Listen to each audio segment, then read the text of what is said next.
One Punch Man is about a bald NEET who has unlimited power in his fist. This bald super NEET is thrown into a serious super action world with heroes, monsters, and villains. The main story takes place in a town where the citizens are constantly subjected to destructions of all kinds. Fire, mosquitoes, explosions, terrorisms, invasions, and comets. You'd think people would start caring when half the city gets flattened by big-ass naked man in the first episode, but nope, everything fine. Along the way, he picks up a cyborg disciple named Genos and attempts to make a name for himself in the Heroes Association. A lot of the props, characters, and events in the story are constructed with a primary intention of setting up irony and contrast for when Saitama shows up to take names and fuck conventions. And he fucks them hard. He fucks it real good, this Saitama. Fucking so good this guy went to the moon. But not that sentimental bullshit. Haha, just joking before all you edgy teenagers dislike our videos. Jokes aside, the show utilizes the power of its irony and contrast by positioning humor into the comedy opportunities that it creates. I mean, even the whole damn relationship dynamic between Saitama and Genos is an everlasting comedy routine pretty much, with Saitama's personality functioning as the stooge and Genos as the straight man, or a reversal of that role when Genos' straightness is too damn straight. If the external plots of One Punch Man can be considered to be an archetypical Japanese action story, then Saitama is a pointed disruptor of some of that story. Saitama himself is a departure from certain action conventions of underdog seriousness. His absolute overpoweredness, his laughably dull motivations, backstory, and personality, and even his physical demeanor and appearance. It's like the author reacted to anime trends he grew up with by creating a protag to be polar opposite to some of those trends, and placing said protag in a world composed strongly of most of those trends. Just look at Saitama's hair in contrast to lots of other distinct action protags.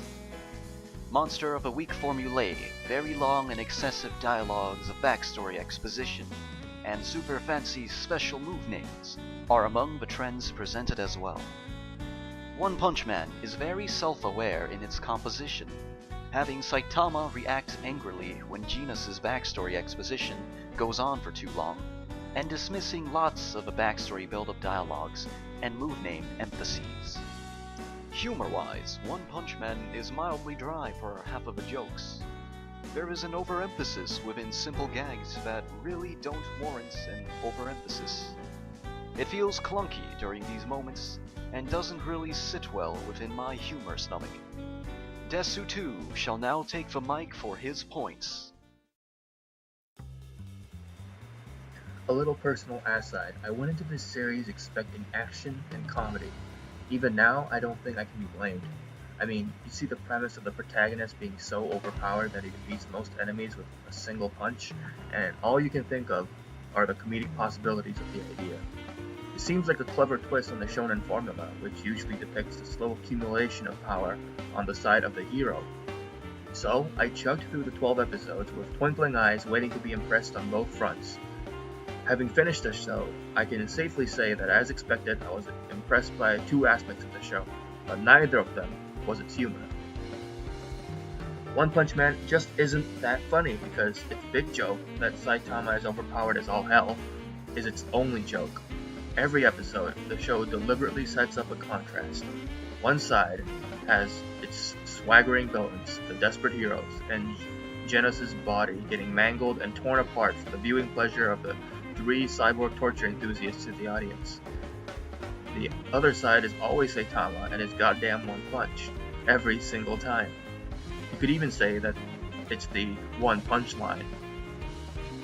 Anyway, the show litters smaller jokes here and there during the downtimes when the heroes aren't doing any fighting, but those are standard at best and obligatory at worst for shows like this. While the contrast wears its welcome pretty thin, pretty quickly, it does afford a surprising degree of depth to the show as a whole when the show decides to take a few serious turns down the road. The contrast, to reiterate, is Saitama and everything else, unstoppable power versus the never-ending bloody struggle. This takes its darkest turn at the fight against the Sea King, when we see Moomin Rider, the battered but determined hero, gloriously display his willingness to die for the people. Again with the contrast. Moomin Rider, unlike Saitama, is a weakling. He can be competent compared to your average pedestrian, sure, but it's hard to say that he demands even a second look at the aquatic death machine ravaging the city. Moreover, unlike Saitama, Moomin Rider is completely aware of what he can and cannot do. And the Sea King is pretty much the top of the list of his cannot do's. But here, the contrast ends. Moomin Rider fights, just like Saitama does. Oh, he gets creamed, that's for sure. But he fights anyway, driven only by a sense of responsibility and saved only by our protagonist's timely intervention. Then the most important moment in the show happens, when a few ungrateful elements in the citizenry whisper about the incompetence of the heroes, many of whom died to save them. Saitama loudly talks to himself that he wouldn't have been able to steal the kill had the other heroes not weathered the Sea King down.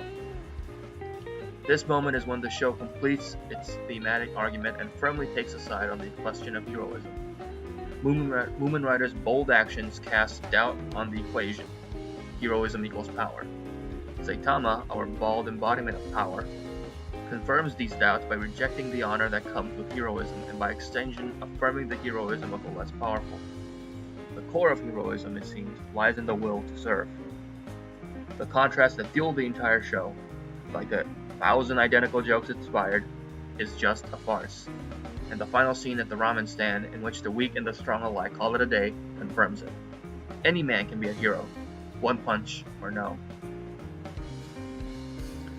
The rest of the show is some intriguing world building and foreshadowing, topped off by a go read the manga kind of ending. We get introduced to the S-rank heroes whose quirks in both design and personality basically cement their importance in the inevitable Season 2. Then, the city gets ravaged by aliens, and we, the audience, wait for the final battle. Luckily, the team behind One Punch Man absolutely delivers here. The battle between Saitama and Lord Boros is one that calls upon every ounce of passion and creativity left in the show's tired animators, and coupled with the booming music calling back to every other adrenaline-pumping moment in the show, the final episode clutches shining success at the brink of utter goofiness. It's also fitting in a way specifically for Boros. Like Saitama in the excellent episode 1 of the show, Boros is a powerhouse whose strength knows no restraints and boredom knows no resolution. In a way, the battle between these two titans is really the gorgeously animated and typically exaggerated, life-affirming culmination of the duo's character arcs. It's truly the glowing moment of the show, and one that for me, at least, promises only better things to come in that Season 2.